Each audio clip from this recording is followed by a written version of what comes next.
Today I show you how to quickly reset your Jotform password so you can get back into your account without any hassle. Whether you forgot it or just want a fresh one, the process is simple. Start by opening your browser and searching for Jotform. Go to the official website and look for the login option at the top right. Once the login page opens, find the link that says Forgot Password. Select it to begin the reset process. You'll now be asked to enter the email address connected to your Jotform account. Make sure it's the correct one because the reset link will be sent there.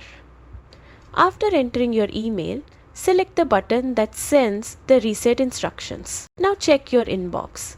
Jotform will send you an email with the password reset link.